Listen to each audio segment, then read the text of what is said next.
All right, here we go. All right, so this is the April 2nd, 2024 Rook Community Meeting. And let's hop on into the milestone checkup. So then we got a couple topics on the community section after that. So let's go ahead. As per last time, we didn't have anything in the 1.12 branch or anything planned there or any releases or anything that I'm aware of and are not in the doc. So skip on past that, I assume. Sounds good. Yep. And then we haven't gotten a chance to meet for a while because the last one was canceled for KubeCon. So let's see. So we haven't met since March 5th. So okay, so we do have a couple of patch releases in the last month here to see if there's anything of interest before we then look at the upcoming 1.13 patch. Sure. Yeah. The 1.13.6. Was this the one where we updated to Ceph 18.2.2? Or maybe that was .5. Oh, that was .7. Yeah, Okay. that was .7. Yeah, .7, that's right. We released that one just a week after .6 because we wanted to get people on that new Ceph version that had some fix for the Ceph dashboard. That's been really nice to have that stable and people happy about the dashboard not needing a workaround anymore. So thanks, Rado, Nice. for that. And yeah, otherwise, I feel like most things are just kind of standard bug fixes. Anything else to mention? Yeah, we were having that first issue there with the Helm master tag. We were having some people starting to report for some reason that they were having this issue with running master with the Helm chart. So I just updated the master tag in the release branches to use that. Make sure it's using the release tag. Not sure why that would have changed from Helm user perspective recently. But anyway. Interesting. Okay. Were other folks seeing something similar, Travis, like projects that use like a latest tag or something like that? I haven't heard about other projects, maybe. Okay. Or if maybe a few users just changed their patterns of using the values.yaml from the release branch. I don't think our documentation changed around it though, but more users were hitting it. So I think it's fixed now. So it's all good. Okay. All right, well, let's look and see what's upcoming in 1.13.8 then. Let's look at the project board. All right, nothing outstanding, but perhaps some things in the done column that will be included there. Nothing blocking, at least, also. Correct. And actually, yeah, I think we'll just do a cadence release this week when we do the 1.14 release. Did I put that date for tomorrow? Yeah, I put it the same as tomorrow, just to get the latest out there. Although in perhaps in different formats. So keep us Yes. on our toes. All right. So then let's talk then about 1.14 then itself. That's all the more pressing, I suppose. The big one there. Yeah. All right. And okay, we do have a few listed in blocking release. So yes, or do we feel like those are all classified as blockers, or do you think we can make progress on here? Let's see what we got. Yep. So CSI 3.11 release that is out as of an hour or two ago, and there's a PR to update Rook to use that version. So we're good to go. We just need to get that merged. The next one is the upgrade guide. So Blaine is working on that. We'll get that merged today too. So no worries about that. Or Blaine, any comments around upgrade testing you're still doing and all that? Yeah, I just wanted to double check that with like some more changes from the object store this round, I wanted to make sure that OBCs particularly were like stable for users doing the upgrade. But other than that, I assume we won't have any issues. I mean, even if I find an issue there, like the upgrade guide itself is probably ready to merge. Yeah, sounds good. I think we're about ready to merge that. And if we find other issues, we can follow up with another PR. Cool. Great. And the other two ones here? Yeah, so this one, so that third one on pools failing to reconcile, with mirroring failed. There is a PR for that, and we just need to get the final review done and get that merged. Yeah, it was basically a regression from a recent change that I think is only in the 1.14 branch, so no users have hit it yet. I was just doing some testing of pools and object stores yesterday and noticed something failing in my log. Like, wait, what's that happening? So we caught it before release, fortunately. Nice. Well, that's a great time to catch a bug. Right, before release. Yes, before. Okay. And then this last here. one, yep, for DNS names, I'd say it's not strictly a blocker, just wanted to understand it better. I saw Jiffin responded yesterday, but still, I guess, want to understand it better, but I think I'll take it out of the blocking release.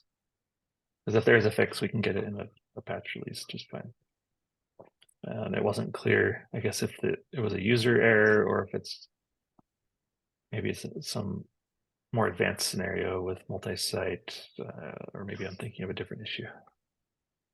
Anyway. But we're not seeing this in previous releases though, because they this is mentioned they're for seeing it with nmaster. Yeah, this is testing a new feature for the RGW DNS style bucket naming. Yeah. Well, nice to be getting that validation though. Like folks are testing stuff and making sure things are intended to work before we get the release. So that's definitely good that the big time is finding things and we're getting making progress like that. Exactly. Yeah, this user Calm Vibes found an issue with another feature with the object stores with shared pools. So that was nice. He caught that. Yeah, great. Yeah, That's fantastic. We'll confirm on this, but it's not technically a blocker. I don't. Oh, I'll take it. Yep, that's fine then. So yeah, we can then remove it out of the blocked. Keep it on the board, but remove it out of the blocked column. Okay. And otherwise, I think mostly there. Yeah, it's just the standard things that will be nice to have in a patch release. Really, at this point, I don't think any of these others are really in progress. I guess Blaine, you've got improved CSI holder design there in progress. That whole issue probably is obsolete or needs to be changed, at least the title. There are several tasks associated with that. So the largest task is complete for users to begin that migration, but there are still follow-up tasks for us to help make that process easier or better documented for users, or to give them better examples. So that issue itself is not complete.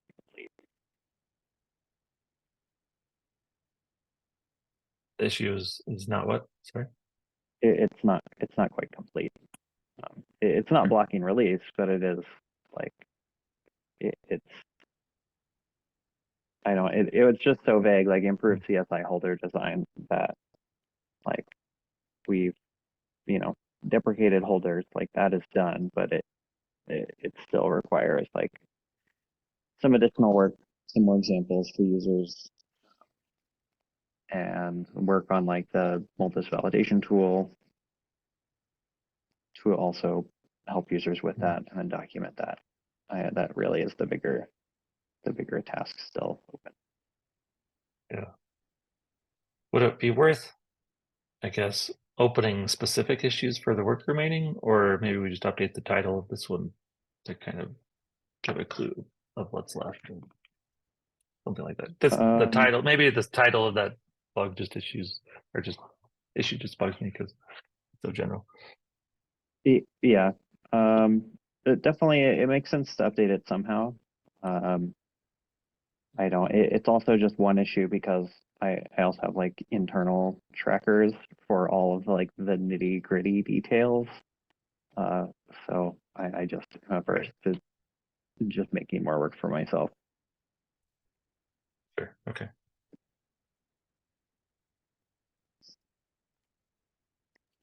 Right. But yeah, we can maybe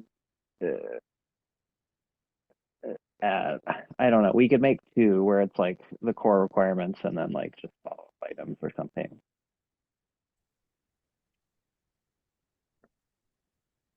Yeah, however it's easiest to track, that's fine too.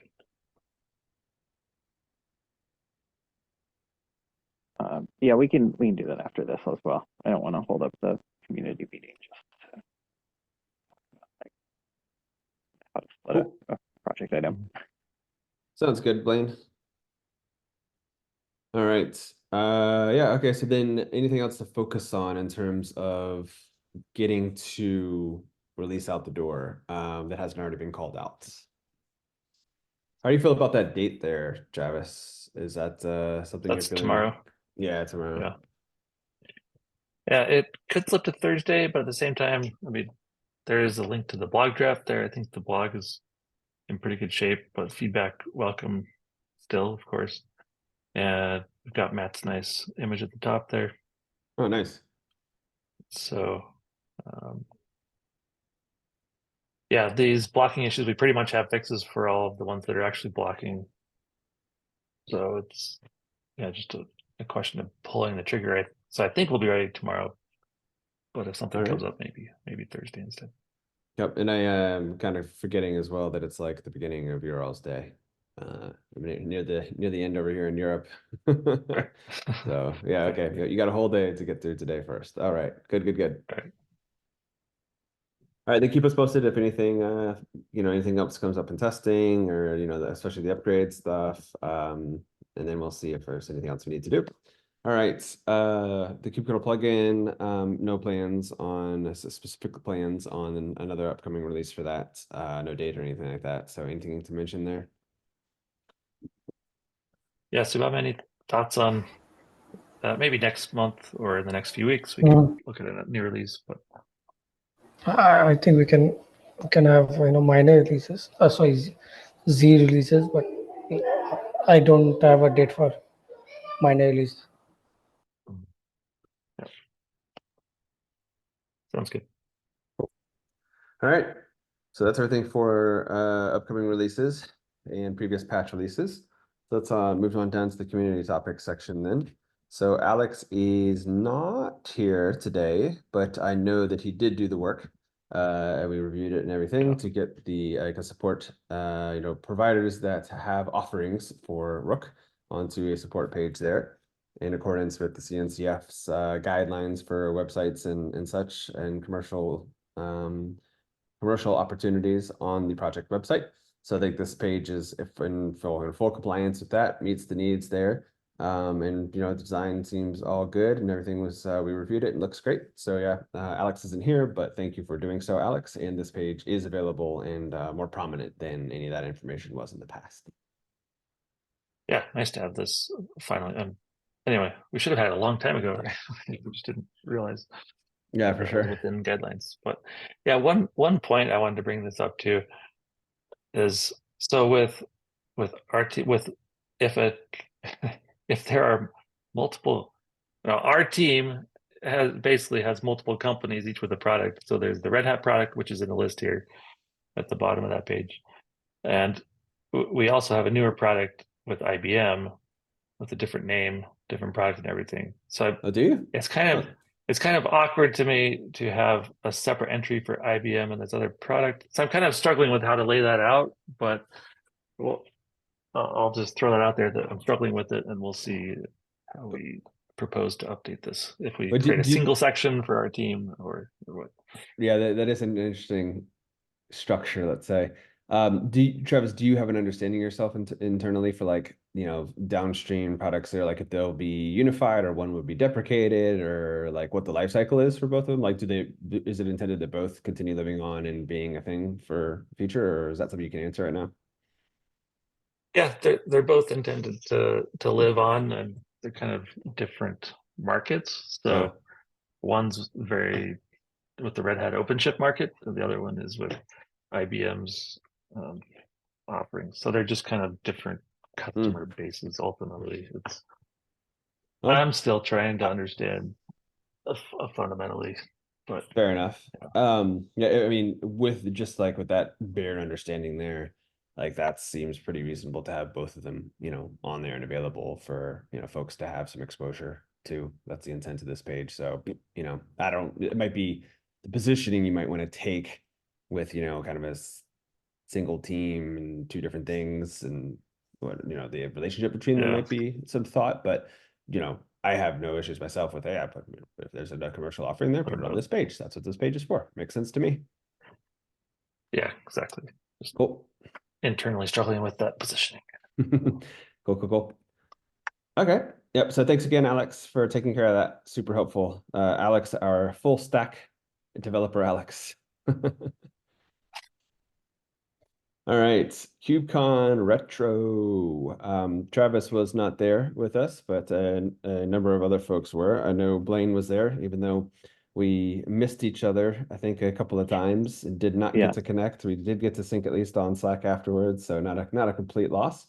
But yeah, how did folks feel about their experience there, and takeaways, and all that sort of stuff? Yeah, I mean, I guess not surprisingly, the booth was really the kind of bigger the bigger thing, at least for us as like developers. But I think the room was correctly sized. The room was full still, but I got a sense that there weren't so many other people interested, that there were maybe only like 14 people standing that I counted. So that brought the room's like total to like 234 people. The booth did have pretty consistent traffic, with only occasional lulls. That's about what I've experienced for most KubeCons. And we usually had 2 to 4 people there at the booth. So, also there were times when all 4 of us were talking to different people. So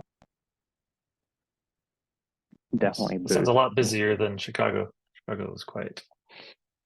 Yeah, that is, I guess. I wasn't in Chicago, but yeah, that sounds kind of strange to me.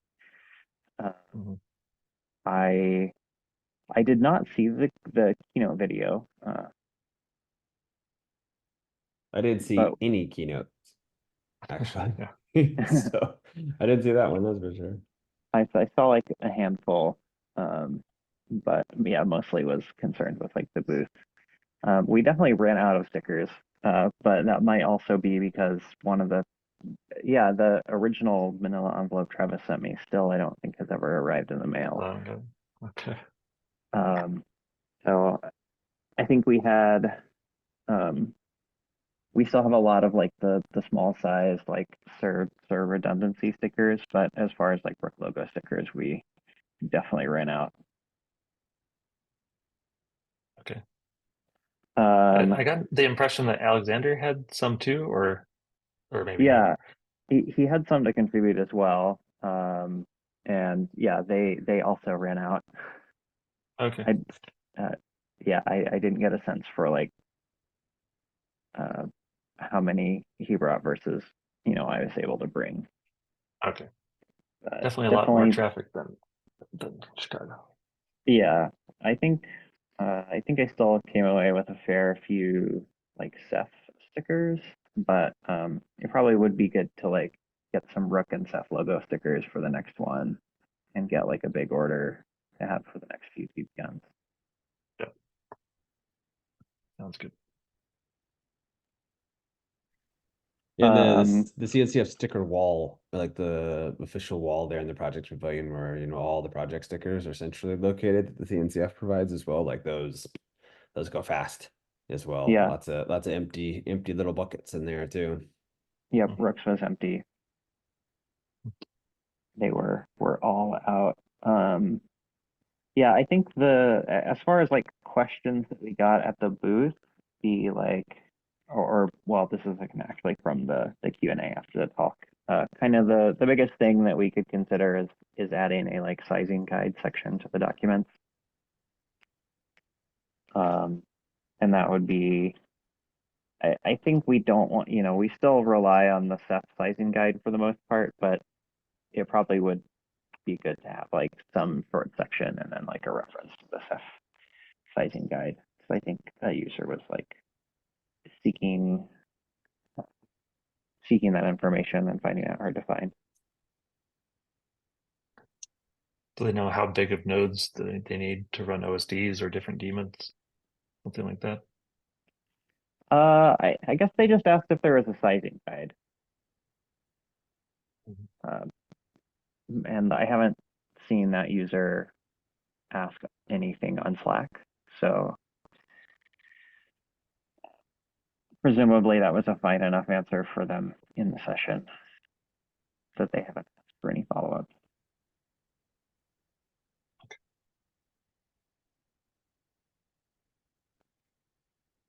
That last question there for feedback for the CNCF. So CNCF, I've seen email asking for feedback on the event. I thought I wasn't there, but if did somebody else see that email, or I don't know, Jared, if you want to submit the feedback, or I can just submit it based on what I heard. I did not get that email. Okay, that's strange. Why am I the only one getting those? Possibly, yes. Okay. Because I thought all of our emails for maintainers were in the list of CNCF contacts. So I'm curious about that. At the same time, we look into this other email list. Yeah, maybe Ownership. more broad than just the one thing to log into Zoom with. Right. Okay. No, and then I was just you may have seen on my screen here. I was going back to some of the previous ones, meeting agenda notes. Did we refresh my memory? The lightning talk. Did we do a lightning talk as well? No, we submitted to do a lightning talk and it was rejected. They didn't say why. And I tried to follow up and ask why didn't we graduated projects don't even get it? Like, I don't know. That's actually really surprising. Right. That we didn't get one as a graduated project. Because Did Crossplane get it, or we did that, but we got rejected on a bunch of stuff. We didn't get we wanted a full booth, and then we didn't get that like a full-time booth. We got rejected for that. We didn't get we applied for a Contrib Fest, and we got rejected for that. But we did get a lightning talk though. So I don't know how they decide? It seemed like it's more competitive than it's ever been before. All these project opportunities. It seems like with the 140, I think it is, something like that, projects in the CNCF now across sandbox, incubated, and graduated. There's more demand than can be handled, so it seems like maybe they're trying to round robin or load balance a little bit, if you know. But I thought graduate projects should get whatever they want, basically. Yeah, That's the way it's been in the past, but maybe not anymore. Weird. But yeah, like I would just, we didn't get it, but I would validate though that the CNCF Project Lightning Talks it was in a big room and it had way more attendance than I thought it would have as well. I thought they were going to be like a sparse thing, like on the side of the venue that people could just kind of stop by at when they feel like it, type of thing. But it was like I don't know, maybe 600, 700 chair room or so that was, largely not full to capacity, but like with probably at least 400 people, let's say. And they're just sitting there watching back to back all the lightning talks, 5-6 minute talks from all the projects. So it is good exposure for sure. So even if we didn't get it this time, let's submit next time as well, because it seemed totally worth it. Great. Yeah, let me write that down. Yeah.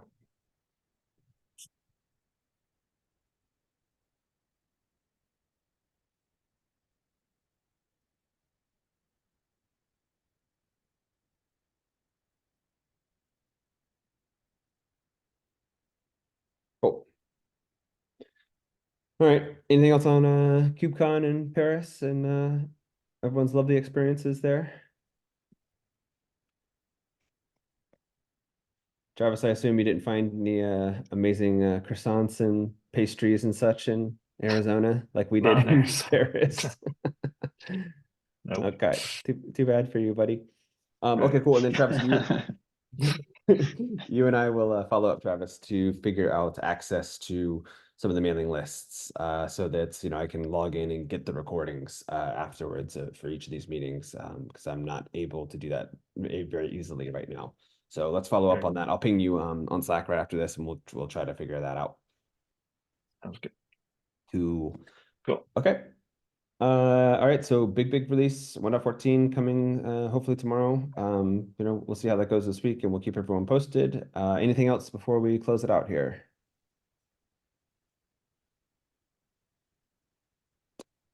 All right, then that's it. Cool. All right, well, good to see everybody that we were able to see in Paris, and let's get 1.14 out. Have a good one. See Thanks. ya. Where Take care of the day.